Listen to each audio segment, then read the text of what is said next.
श्री गणेशाय नमः। वर महादेव। भगवान शिव के लिंग एवं साकार विग्रह की पूजा के रहस्य तथा महत्व का वर्णन। सूत जी कहते हैं, शौनक, जो श्रवण, कीर्तन और मनन इन तीनों साधनों के अनुष्ठान में समर्थ न हो, वह भगवान शंकर के लिंग एवं मूर्ति की स्थापना करके नित्य उसकी पूजा करे तो संसार सागर से पार हो सकता है। वंचना अथवा छल न करते हुए अपनी शक्ति के अनुसार धन राशि ले जाए और उसे शिवलिंग अथवा शिव मूर्ति की सेवा के लिए अर्पित कर दे। साथ ही निरंतर उस लिंग एवं मूर्ति की पूजा भी करे। उसके लिए भक्ति भाव से मंडप, गोपुर, तीर्थ, मठ एवं क्षेत्र की स्थापना करे तथा उत्सव रचाए। वस्त्र, गंध, पुष्प, धूप, दीप तथा पुआ और शाक आदि व्यंजनों से युक्त भांति भांति के भक्ष्य भोजन अन्न नैवेद्य के रूप में समर्पित करे।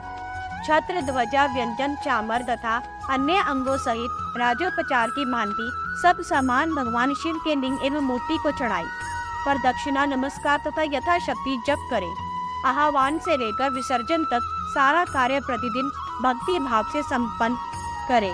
इस प्रकार शिवलिंग अथवा शिव मूर्ति में भगवान शंकर की पूजा करने वाला पुरुष श्रवण आदि साधनों का अनुष्ठान न करे तो भी भगवान शिव की प्रसन्नता से सिद्धि प्राप्त कर लेना है।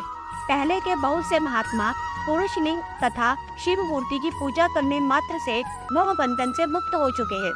ऋषियों ने पूछा, मूर्ति में ही सर्वत्र देवताओं की पूजा होती है, लिंग में नहीं, परंतु भगवान शिव की पूजा सब जगह मूर्ति में और लिंग में भी क्यों की जाती है? सूत जी ने कहा, मुनीश्वरों, तुम्हारा यह प्रश्न तो बड़ा ही पवित्र और अत्यंत अद्भुत है। इस विषय में महादेव जी का ही वक्ता हो सकते हैं। दूसरा कोई पुरुष कभी और कहीं भी इसका प्रतिपादन नहीं कर सकता। इस प्रश्न के समाधान के लिए भगवान शिव ने जो कुछ कहा है और उसे मैंने गुरु जी के मुख से जिस प्रकार सुना है उसी तरह क्रमशः वर्णन करूंगा। एकमात्र भगवान शिव ही ब्रह्म संयोग होने के कारण निष्कल निराकार कहे गए हैं। रूपवान होने के कारण उन्हें सकल भी कहा गया है। वे सकल और निष्कल दोनों ही है। शिव के निष्कल निराकार होने के कारण ही उनकी पूजा का आधारभूत लिंग भी निराकार ही प्राप्त हुआ है, अर्थात शिवलिंग शिव के निराकार स्वरूप का प्रतीक है। इसी तरह शिव के सकल या साकार होने के कारण उनकी पूजा आधारभूत विग्रह साकार प्राप्त होता है, अर्थात शिव का साकार विग्रह उनके साकार स्वरूप का प्रतीक है। सकल और अकल समस्त अंग आकार सहित साकार और अंग आकार से सर्वथा रहित निराकार रूप होने से ही वे ब्रह्म शब्द से कहे जाने वाले परमात्मा है। यही कारण है कि सब लोग लिंग निराकार और मूर्ति साकार दोनों में ही सदा भगवान शिव की पूजा करते हैं।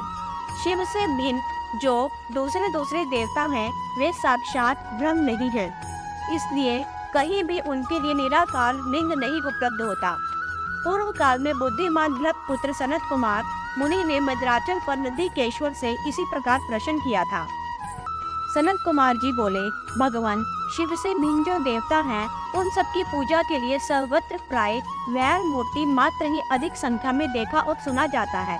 केवल भगवान शिव की ही पूजा में लिंग और वैर दोनों का उपयोग देखने में आता है।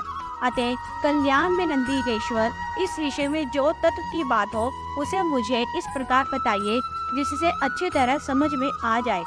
नंदिकेश्वर ने कहा, निष्पाप ब्रह्म कुमार, आपके इस प्रश्न का हम लोगों के द्वारा कोई उत्तर नहीं दिया जा सकता, क्योंकि यह गोपनीय विषय है और लिंग साक्षात ब्रह्म का प्रतीक है।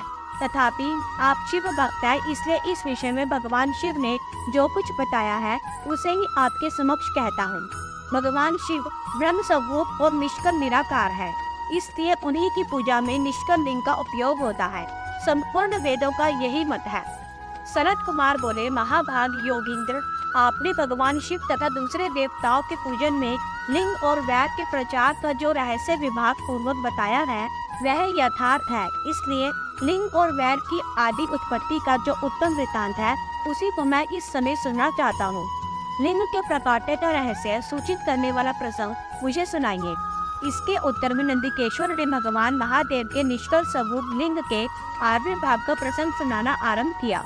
उन्होंने ब्रह्मा तथा विष्णु के विवाद, देवताओं की व्याकुलता एवं चिंता, देवताओं का दिव्य कैलाश शिखर पर गमन, उनके द्वारा चंद्रशेखर महादेव का स्तमन, देवताओं से प्रेरित हुए महादेव जी का ब्रह्मा और विष्णु के विवाद स्थल में आगमन तथा दोनों के बीच में निष्कल आदि अंतरहित भीषण अग्निस्तंभ के रूप में उनका आविर्भाव आदि प्रसंगों की कथा कही। तदंतर श्री ब्रह्मा और विष्णु दोनों